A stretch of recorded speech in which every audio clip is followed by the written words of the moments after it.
This is the video guide for 7.2c, the associative property of multiplication. We're going to come back to this paper, but first I want you to go to the one before it that looks like this so we can go through the steps. We're going to use the associative property of multiplication to find the product. Our problem is 2 times 3 times 4. Let's go into it with our steps. First, we're going to multiply the first two factors. Here they used a bracket to show you 6, but I'm going to show you something called parentheses. I'm going to put parentheses around the 2 and the 3. You should be doing this with your pencil on your paper. Whenever you have parentheses, you always solve that first. So we're not going to worry about the 4 yet. 2 times 3 is 6.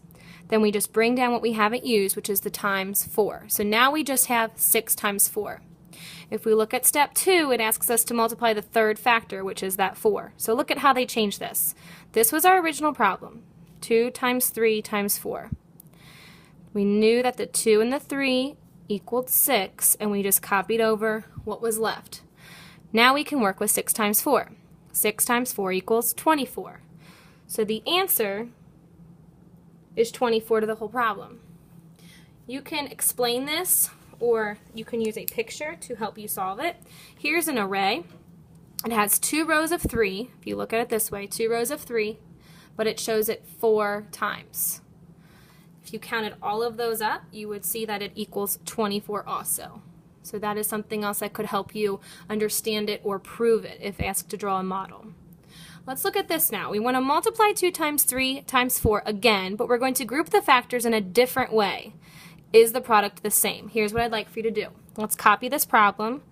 2 times 3 times 4. Now first, we multiplied the 2 and the 3 by putting parentheses around them. We're going to change it, and we're going to put parentheses around the 3 and the 4. Okay, 2 will stay out here untouched. We'll get to that later. Let's look at the parentheses. That means we do it first. 3 times 4 equals 12. Then we bring down what we haven't used. There's our 2 times 12.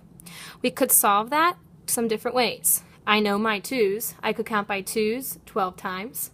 I could do 12 plus 12 to equal the answer, or I could use doubling 12. Either way, it's going to equal 24, and I'm going to put that on both of these. Does that equal the same answer as before? Yes. We use the same factors. We use the same operation of multiplication. The only difference is what we started with, and we indicated that with our parentheses. Okay, let's look at our other page and practice some more. We're going to find the product. You can use the associative property to group the factors. We're going to use parentheses to group the factors. We're going to do this 2 different ways, so make sure that when you're writing along with me that you're doing it neatly. We have 5 times 2 times 3. Let's put parentheses around the 5 and the 2 first, and that's what we're going to solve. 5 times 2 is 10 times 3. Bring down what you have not used. 10 times 3 equals 30. I'm going to copy that up here. Equals 30. There's your answer.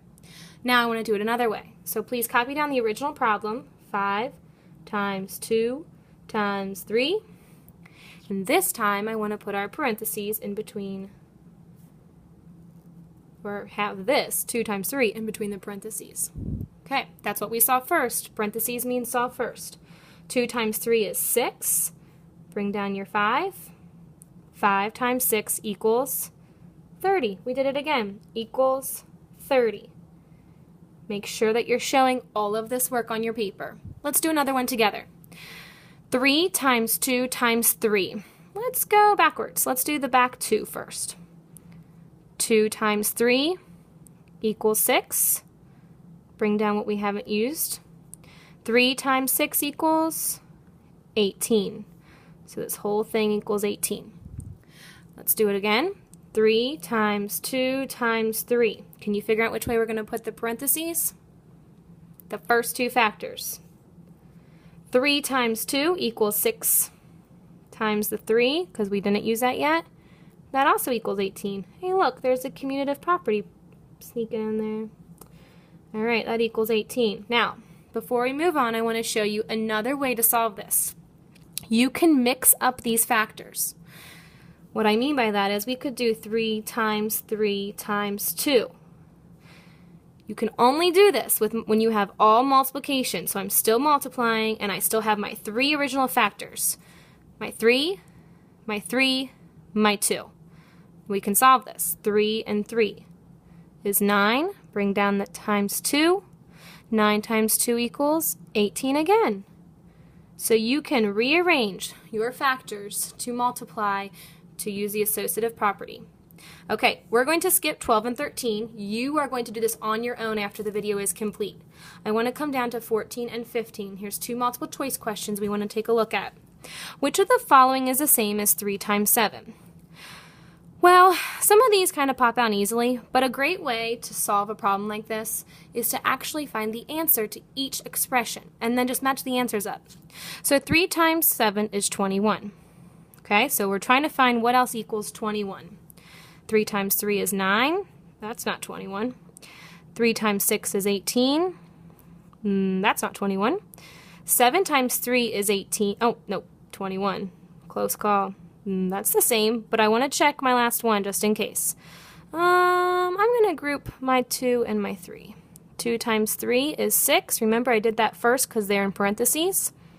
7 times 6 equals 42. That definitely is not equal to 21. So my answer is C. Okay? Did you see what property this is? 3 times 7. 7 times 3. Commutative property of multiplication. One more. Number 15. Which of the following is the same as 4 times 9 times 3? So again, if you want to solve each of these expressions, you can. Now, you can also look and see if any of them match up. 3, 9, 3. That's what we're looking for. Okay. Not 3. That's a 4. 4, 9, 3. Much better. Okay. 4, 9, 3. That sounded good. And they both have multiplication symbols. Could be A, but let's check everything else. 4, 9, 2. No, we don't want a 2. 4, 8, 3. Nope, we don't want that 8. 3, 9, 3. No, we want that to be a 4. Okay, so our answer is A. Why? Because we proved that up here. It doesn't matter which order the parentheses are in. That's what you saw first, and then you do the rest of it, and you'll get the same product. So, once you finish the video, go back to your seat and solve 12 and 13 and continue with your packet. Good luck.